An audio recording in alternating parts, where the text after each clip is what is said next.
Thank you, Rick. Good morning, everyone, and welcome to those that are looking on the internet. Welcome to Valley Community Church Divine Science. It's a rainy day today, but oh, it's another day the Lord hath made. And today we're very fortunate. We have Pam Woods is going to be our guest speaker, and we have Rick Mallon, He's going to be doing our special music for us. And thank each of you for being here. Please turn your phones to the off mode or silent mode now, if you would. And let's all have a seat and enjoy the service. Thank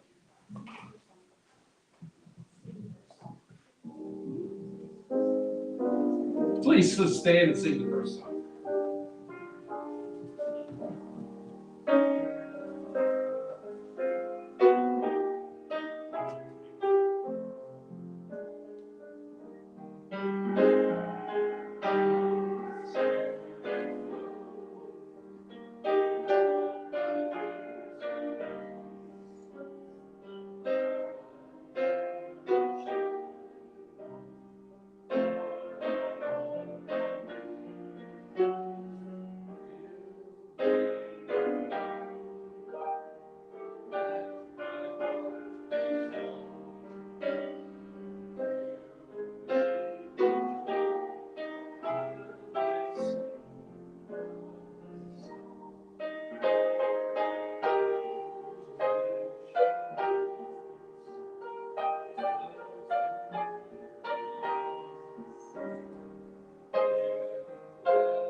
I lost my place there. Thank you for singing.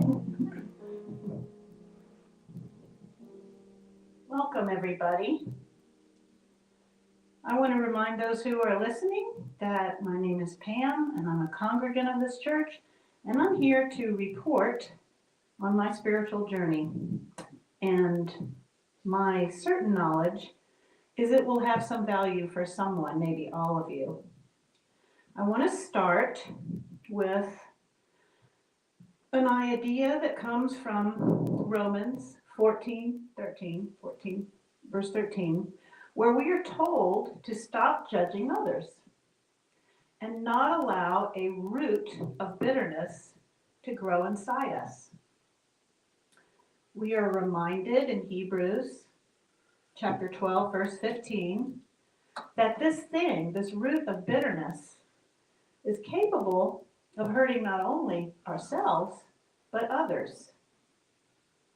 And I feel like when I say these things that we've heard before, that I might be preaching to the choir. I think we are all aware that that is the right thing to do. But I think one reason why we're gathered together today, or any Sunday, is that sometimes we need a choir director.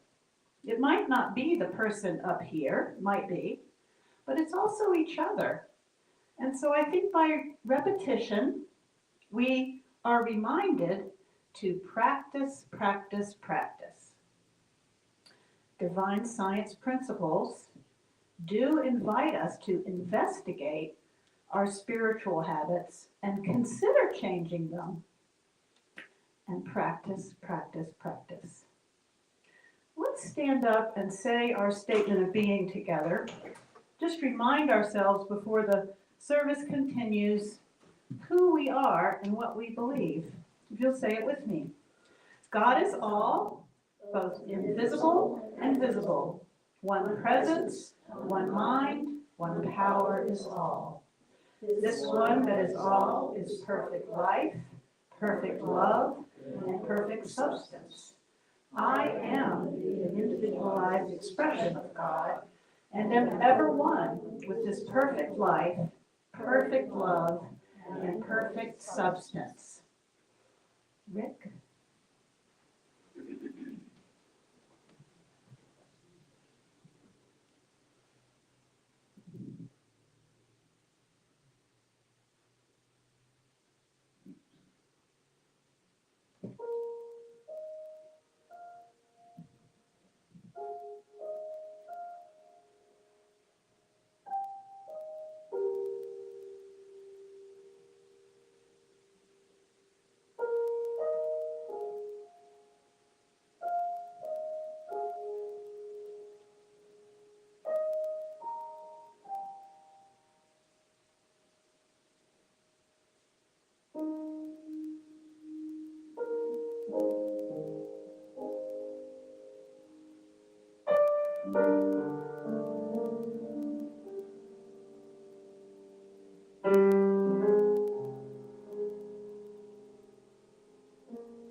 you, Rick.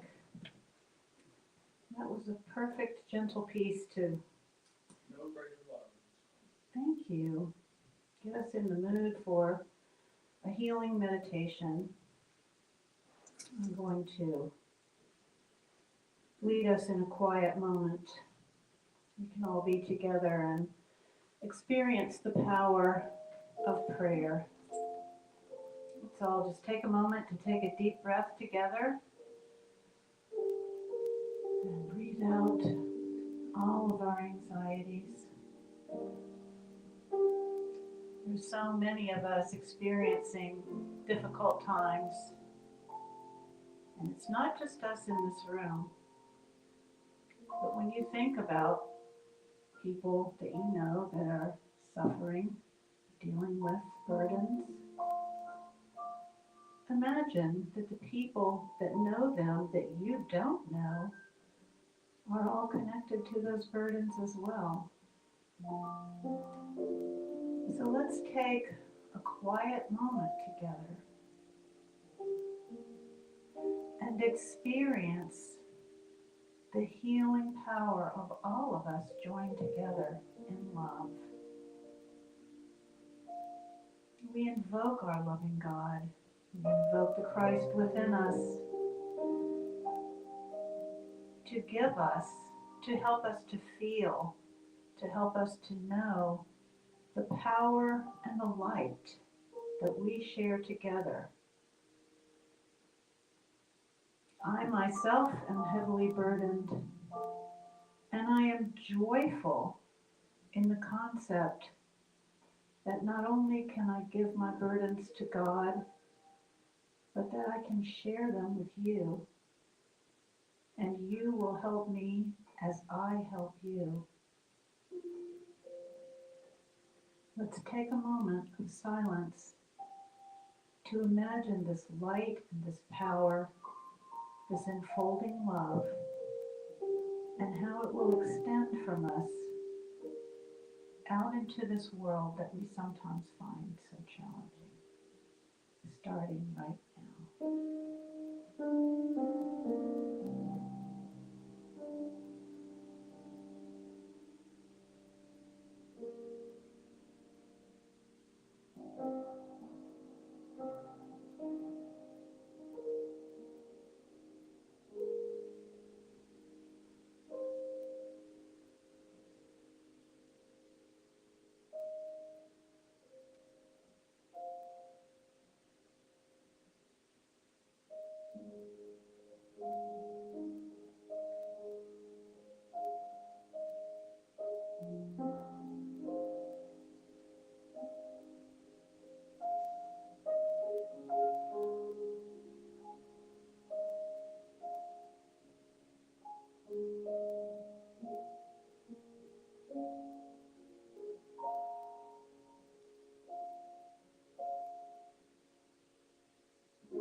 Loving God, we thank you for your holy presence in our lives. We thank you for this connection. And we thank you for the teachings of Jesus. And in his name, we do pray. Amen.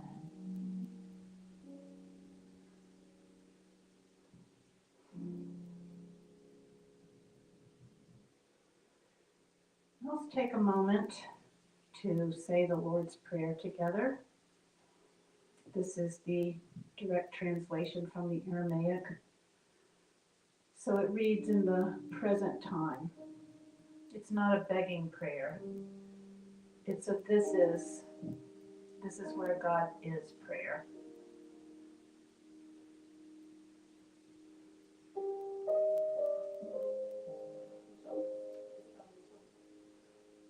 It's the next one. I think it's the next one. The next slide. There's a blank one in it. There it is. There it is. Thank you, Amy Jo, for giving us the Lord's Prayer. You're perfect. Let's say this together and it'll give us some extra strength. Our God who is everywhere, your kingdom is come, your will is throughout the earth, even as it is throughout the universe. You give us our needful bread from day to day. We are forgiven our offenses, and you let us forgive our enemies. And you let us not enter into temptation, but separate us from error. Because yours is the kingdom, the power, the song, and the praise, from all ages, throughout all ages, sealed in faith, trust, and truth.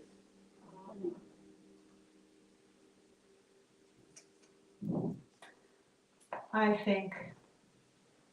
I think I need to introduce my topics today by explaining that my spiritual journey is one of constant recovery. My spiritual habits, as some of you have heard me say before, were formed from a punishing childhood. I bargained with God. I tested God.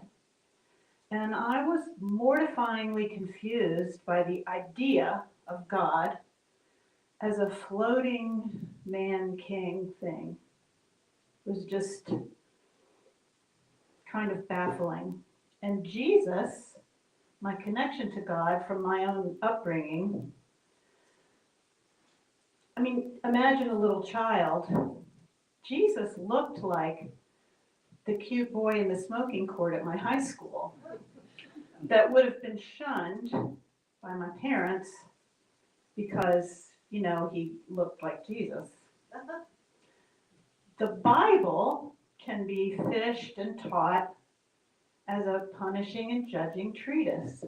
It can be. If you don't learn and understand the context of the writings. And one of the most blessed things that this church has done for me is it offers classes in the Bible and learning about the context of these writings. Some of the mythologies were pilfered. It's not a bad thing. It's just there's a history to the Bible. The rules and the standards of the Jews from whence these writings materialized are very different from ours. So I have always been, since I walked in the door, very grateful to have my own understanding of God, which has real value to me. My society, my family, and my culture caused me to develop some spiritual habits that did not really make sense to me. They were habits. You just do them. Some people have a habit of eating at McDonald's or watching TV all day. They're bad habits if you do too much of them. Even my church-going history provided me with some pretty unsavory ideas for why and what was the practice of a spiritual life. But another thing we learn about divine science is that we have, every single one of us, all the people we love and all the people we try to love, have a seed inside us. We have a Christ within. And this church has practices and ideas that can live within us and help us to have a practice where we see the Christ in everyone. I've said these things before. I've heard these things before. We've all heard repeated scriptures and repeated stories from our holiday celebrations or Bible stories or whatever. We hear the same things over and over. But don't we need to? The only reason I repeat myself up here is that I keep learning the same stuff in a different way, maybe. I feel sometimes like I'm a broken pot, and every now and then I find a piece, and it fits, and I get more and more whole. Maybe someday I won't have a spiritual journey that's in recovery. Maybe I'll be a whole thing. I'm not too worried about that because there's a great joy in exercising a spiritual journey. Some of you guys may be whole already. I don't know. You might be more perfect than me. I suspect that many of you are. But I don't think everyone is. I think sometimes the reason I see Christ in people without exercising it is I can see you struggling. I can see my friends struggling. I can see you struggling. I can see that you've been hurt. I can see that you hurt others. There is a challenge in these very human aspects that God offers me a chance to grow, and you as well. When you see somebody being hurt, or if you hurt somebody and you know you have, it's not always an easy slide from a hurt place to a holy understanding. I just want to say that for myself, in case you all might have that same feeling sometimes. Because when you're here, all of you that are listening to this, you have the ability to understand that there is a body of spiritual-minded people that is interested in connecting with you. So, what I really want to talk about are some other tools that I have been dealing with this last month or so that have to do with things that I've heard and have inculcated into my spiritual path here at Valley Community. I was listening to an actor comedian, Ricky Gervais, maybe some of you know of him, and he was talking to a Catholic comedian about his agnostic atheism. Now, the Catholic comedian had a different agenda. So if I had been the talk show host, I may have taken the conversation in a different direction. But as soon as I heard Ricky Gervais say, and he says this, he's all over the place. He is what you would call a popular atheist. He's very pleased to go about explaining why atheism is reasonable. So he's sitting there with this Catholic comedian talking about how he's an agnostic atheist. That was an aha for me because I thought you were either agnostic or atheist. You either didn't believe in God, or maybe if you were agnostic, you believed in a higher power, but you didn't know what it was. And that to me is a seed of spiritual faith. So to me, the atheist was admitting that he had a seed of spiritual faith. But because he was talking to this particular person, he made this very rational argument that I think caused him to win the debate between God and no God. I'm not saying I agree with it, but it was very strong. He said, if you took all the holy writings, all the holy writings, and balled them up and got them out of your head, and they no longer existed, he surmised that they would not come back. But if you took all the science writings and everything that had ever been proven about anything and balled them up and lit them on fire and got them out of your head, that they would come back because they're provable and people are curious. And that really, so because the show was not meant to be terribly deep, everybody laughed and I thought, shoot, he won. But I do think it would come back because I think that all people have a seed I'm going to come back to him later. But another thing that has piqued my interest over this last month is this podcast that I listened to that I've talked about before called Hidden Brain. Anybody listen to Hidden Brain? There's a show, has several parts on Hidden Brain called You 2.0. And the first one I heard, they had a social scientist on the show, and his topic was connection. And one of the things he said had to do with marketing. The reason, as a social scientist, that he decided to study connection was he had a long commute to the campus of the university where he worked. And at some point, a company that produced an ad for a delivery service plastered the inside of the New York subway system with huge posters that read, "Over 8 million people in New York City, and we help you avoid them all." Talk about marketing. And here's the social scientist, and he wants to study connection, and he's writing in the to me that's a God moment, because of where I am in my spiritual journey. I would say, okay, somebody's giving you something that you can run with.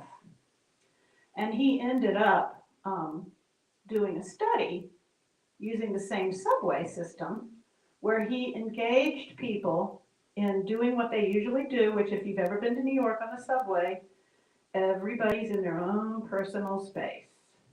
And there is no connection, which is a very interesting way to enjoy that particular marketing strategy. So he had people with a little journal speak to someone on the subway, strike up a conversation.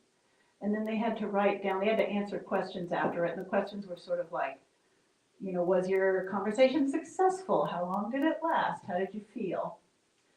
And the short story is that he developed a very positive notion of connection, and he was trying to work it into some kind of treatise about how we can be better humans and be more connected on the subway with over 8 million people in New York City, and they can help you avoid them all.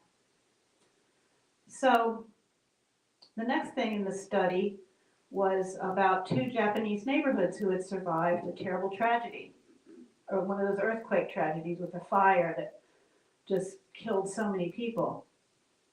And I think we can look around at our neighborhoods just right here in this part of Virginia.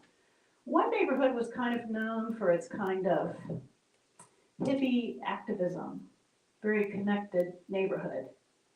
And the other was kind of known for more urban intellectual isolation. So these 2 neighborhoods were rocked by disaster. And the intellectual isolationists stood outside their houses, which were burning, and waited for someone to help them. And these people over here in the more connected community got organized, they made bucket brigades, they thought out of the box, they did stuff, and they saved a lot of people, and they saved a lot of structures. I don't think that's too surprising, but I think when you're talking about your spiritual journey, that these kinds of real life stories are important to hear about, because they give you a tangible handle to hold on to. Connection. So connection involves trust. Trust is an interesting word, because I think when you say, I don't trust you, it means I think you're going to do something bad. But actually, I might trust you just fine because I know you're going to do something bad, because you've taught me that that's what I can trust. So I just want you to kind of think about that when you think and talk about connecting with people and trusting. A survey done several years ago by this next social scientist that I heard on Hidden Brain, was talking about cynicism and the word went out of my head. Skepticism. Cynicism and skepticism, they're kind of different. So this study showed that a high trust community where people trust each other had the same value as a 40% pay raise. Like, how many of you would like a 40% pay raise? Yeah. So that I think, I'm like, okay, I'm gonna see if that works. Well, the truth is, really, I do feel like a connected person. I get isolated sometimes, but I do feel connected.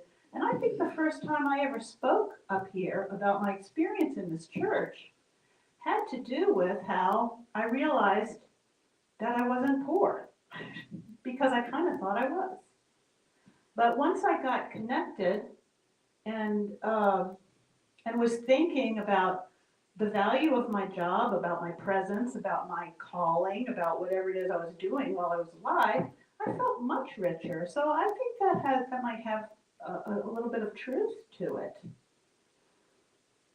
But that being said, these social scientists are always doing surveys. Another one suggested that about 18% of 12th graders, young people, 12th graders, believed that most people could be trusted. That's a lot of people who believe that most people cannot be trusted. Now that's using trust in the negative. Like, you can't go to them for help. You have to, because most people can't be trusted. Social scientists believe that that's become a cultural norm of the way we raise our children, to be cautious and to be safe. However, these people that can't be trusted are often known as cynical people. And ironically, this is the study that the whole show was about. There's a social syndrome called cynical genius illusion. Because when they question the common man about cynicism, and they say, which person would you trust? This happy-go-lucky connected nut, or this very cynical person who's not really sure about any of you? Most people will trust this guy because they seem much more rational and thoughtful. I thought that was stunning. Their cynical people are also incorrectly designated to be better at detecting liars. Now, social scientists love to get into all this kind of stuff because corporations want to find out this stuff about people. They want a lie detector to get them the best employees, or to analyze where their marketing trends are going and stuff like this. And they have determined that most people will trust a cynical person. Okay, so when I opened my talk, I was reading scriptures about being judgy. This to me is very judgy. But what I like about the science of it is the science is telling us that you're not supposed to be judgy. Not that you're not supposed to be, but that it doesn't work. So if you go around being kind of judgmental and cynical, then, I mean, the Bible suggests that that's not a good thing to do. But actually there's some science to back it up. Not that it's not a good thing to do, but it's just not, it's not true. But cynicism is not skepticism. Cynical people believe stuff, and they believe they know it, or maybe they do know it. But skeptical people question. And this, I believe, is where Ricky Gervais, the atheist, have an enlightened lesson in the availability of an omnipresent God. Since I'm not a Catholic comedian, I'm a divine science comedian, I would have enjoyed engaging him in that concept.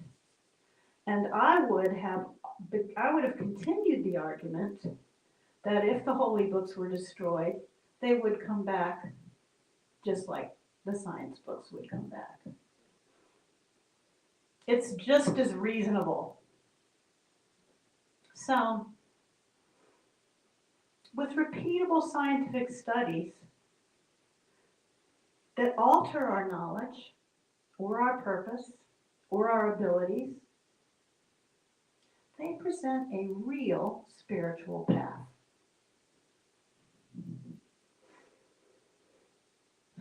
So I'm going to wind this up with a story. And I'm going to warn you, it doesn't really have an end. It's kind of a cliffhanger. So you can do with it what you will. But it's a story about me and my prayer life. And this prayer life was developed here in this church. So last weekend, I went to another church, to a festival, big church, real big church, with a friend, and a friend from this church. So we saw this huge church. They had trucks with generators. They had a huge congregation manning all kinds of different things. They were selling all kinds of souvenirs and paraphernalia from their culture. They were feeding the community.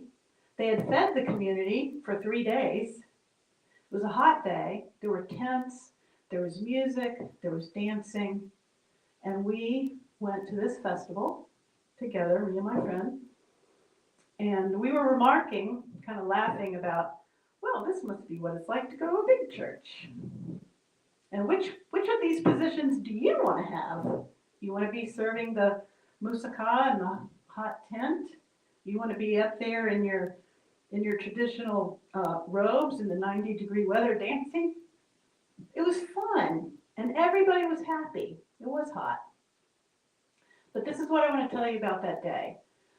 Everybody was happy, and as we got into the food line, there was a really pretty young girl, and she was wrapping silverware and handing it to the people as they came through the line.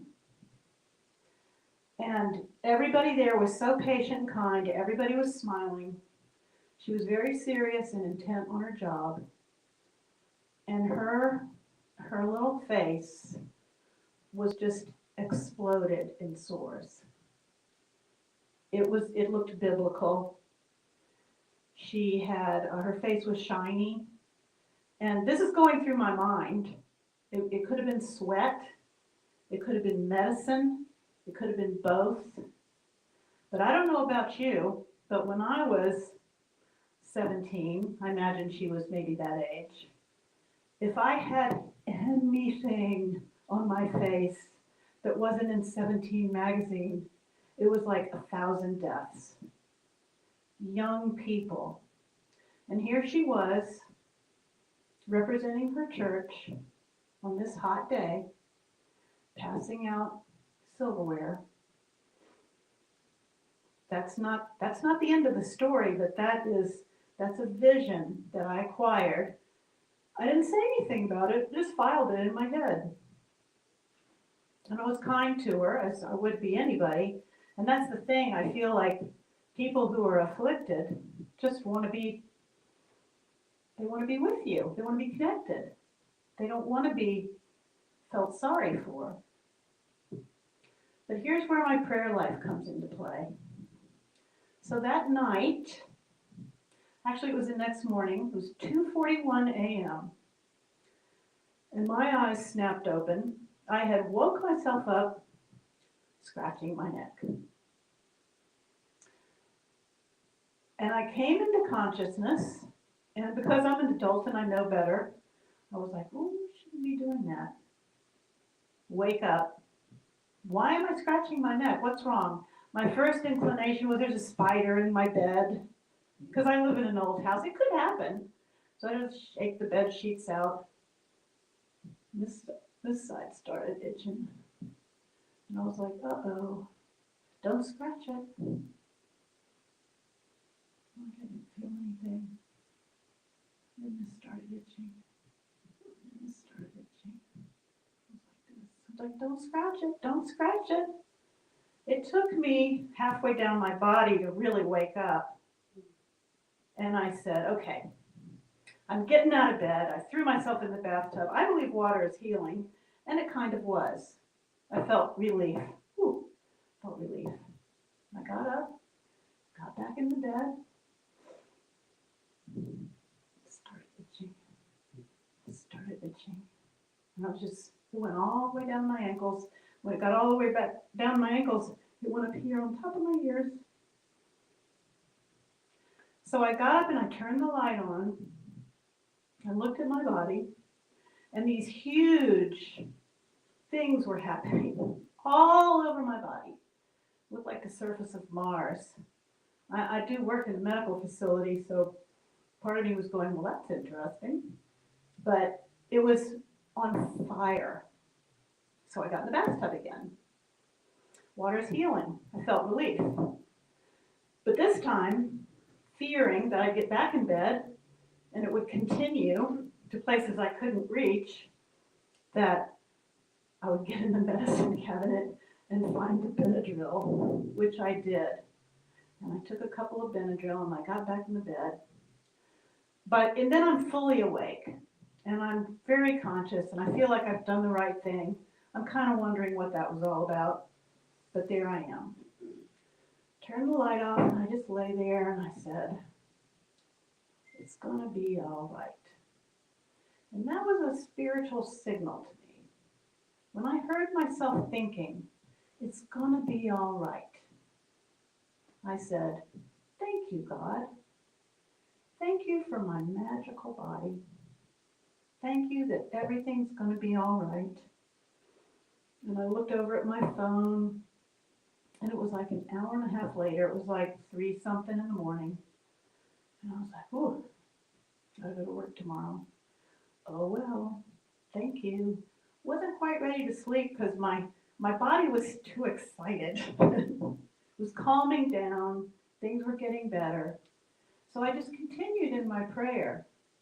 Thank you so much for making everything all right. Thank you for this moment in time where somebody else is being made all right as well. And I thought of that girl with her poor inflamed face, which was directly related to my empathy because of my poor inflamed body. And I said, thank you. Thank you for healing me. Thank you for healing her. Thank you, thank you, thank you. I can't prove to Ricky Gervais that God healed that girl, but I believe he did. And that's my story, and I'm sticking to it. So, that's all I really have to say on the subject. But I hope that this traveled journey that I've shared with you expresses some of the possibilities that you can have in your moment-by-moment life and in your prayer life. So, how's about we have some more music? I think today we're going to do something special. Instead of another instrumental, we're going on this dreary day to stand and sing something cheerful together. We are going to sing When You're Smiling. When You're Smiling. It's going to show up shortly. I see the Wiggins family well represented. This came to me through Eddie. Got his handwriting on it. Oh, that's blessed. The Spirit is with us saying, when you're smiling. Yeah, connected. The whole world smiles with you. There we Let's go. stand and sing this together. Yeah, let's stand up.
Perfect.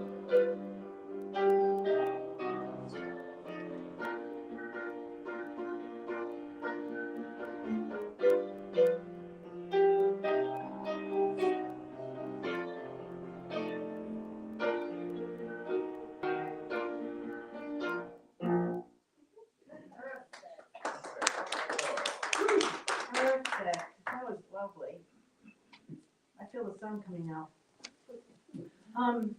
It's time right now that we share the blessing of the gifts. It's important for you all to know that you are gifts. That's why you're here, and that's why we love you. And so we're going to say this together so that you'll feel connected with everybody. Today, I acknowledge God, omnipresent, as the source of all good, as the source of my good. With this acknowledgement, I accept God's will, which is abundance in every aspect of my life. I release all thoughts of lack and limitation, and I am open and receptive to the increased flow of abundance to me right now. I joyfully accept the gifts of life and give freely of the special gift that I am. Through me, God omnipresent blesses and multiplies His gift for all. Thank you, dear God. Jan has some announcements for us. Madam President.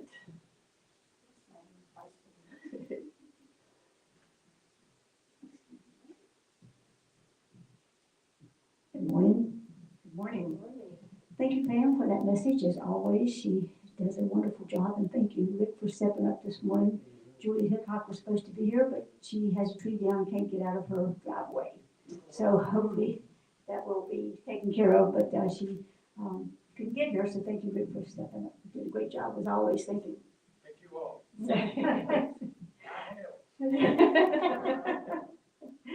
The flowers today are sponsored by Amy Jo for Marita's birthday. So happy birthday for number 25 again. Thank you, Amy Jo, for taking care of that, and for Pam putting them all together. Thank you. Very glad to have Ann back today, and Wendy, so thank you so much. The lights worked wonderful today. We're giving Doug a hard time about the lights. That's all right. You stood up and did a little something. We appreciate it. But we are glad to have you all back this morning. So thank you. You're doing a new book this week. Have you started a new book? Yes, well, we'll be starting a new book. David Hawkins' book on healing. Okay. Ooh. Okay. That will be a new book starting this Wednesday? Yes. Okay. All right. With book reading class at 5 and happy hours at 6:30. So good combination there. So and everybody's welcome to everything that goes on. So I wanted to remind you that next Sunday, Douglas will be speaking, and we will be having our service at Oak Grove Park. He wants to do another service outside, so we will be there at our usual time, 10:30. But anyhow, bring your own chair if you can. We'll have some extra chairs there for people that can't bring them, but try to bring your chair, and we will have the service. Hopefully the weather will be not like today. Okay, let's see. I wanted to again thank glad Ann's back and feeling so much better. And Bob Brooks, we went to see him yesterday. His birthday's also the same day as Maria's. And so we had a little celebration with him yesterday. He's doing much, much better than he has been. So hopefully if he keeps on track, he'll be able to come home soon. But he is doing much, much better. So we're very grateful for that. Do you have any update on Gil? Okay. You don't know if he's still in the hospital or not. So I do not. We were celebrating my birthday Right. yesterday. And I didn't get a chance to call in. Someone try to find out if he's still in the hospital. But Gil Barber was in the hospital last week, so we don't know if he's still there or not. But we'll find out and I'll let you know. And so as I say every week, there's lots of people, and Pam touched on this, that are struggling with things. I know Pam has issues with her parents, and Wendy and Ann and many other people going through lots of struggles, including myself. My brother has been in induced coma for 8 days, and they're trying to wake him up. So please you continue to keep him in prayer, and hopefully that I will be well. I know it will be. So anyhow, So a lot of people are going through things and they don't always talk about them, but anyhow, keep everybody in this church in prayer because a lot of things are going on. And the other thing is, I did talk about this last week, I'm gonna probably mention it every week because I think it's important. We have an election coming up, and as you know, we do not tell people how to vote, but many people do not know that you can vote early in the state of Virginia. They do not know this, and so I'm trying to pass the word so that you don't wait till the last day to vote. It started last Friday. We have 45 days early to vote in Virginia, so I do ask that everybody pay attention to that and get out and vote. I'm amazed as much as I get around that people still do not know that they can vote early. So just keep that in mind and pass the word so that you get it done. Did you have anything? Again, Pam, thank you so much. Great message as always. Thank you.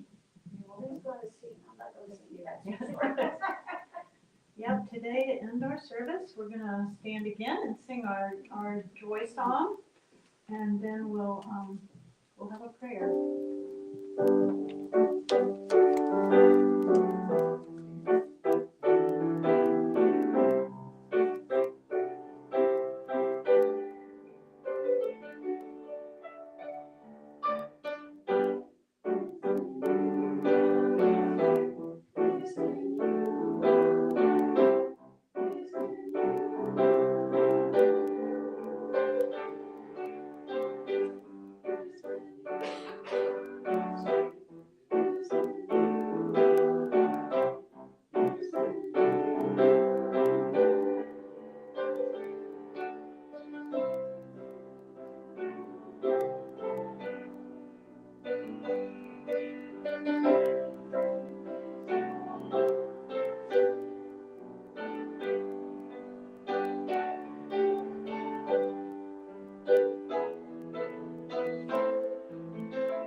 That was certainly very joyful. And now to be seated, we're going to pray together. We're going to end our service with a prayer of protection. So once again, just get still. Let's take a big breath. This might be the most important thing we do today. Close your eyes and open your hearts. I want you to imagine this world that you live in. I want you to imagine all the different ways that all living things experience this world. We believe in an omnipresent God that is in all of these things. I am right now going to leave you in an idea that people are suffering. There are things going on we can't imagine. There are things going on that are extensions of things we can't imagine. And I ask you to open your hearts. And I ask you to imagine the truth that the light of God illuminates those blinded by despair.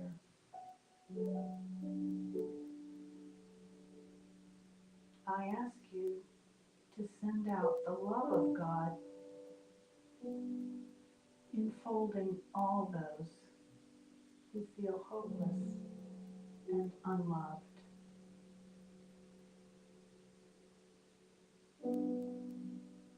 Together with this power of prayer and the connection of my church family, the power of God is insurmountable. power of God is available to those weakened by despair and war. The presence of God is watching.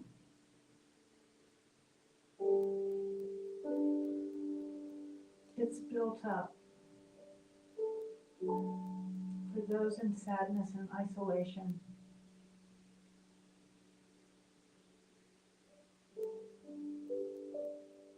There is joy in the sight of God.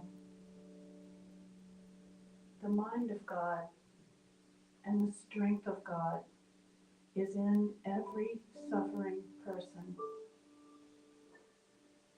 waiting to be nurtured by the power of this prayer and used to the betterment of all. Wherever the suffering, the loving, the joyful, the sad, all of God's humans have God. God is there too, with them and us. And all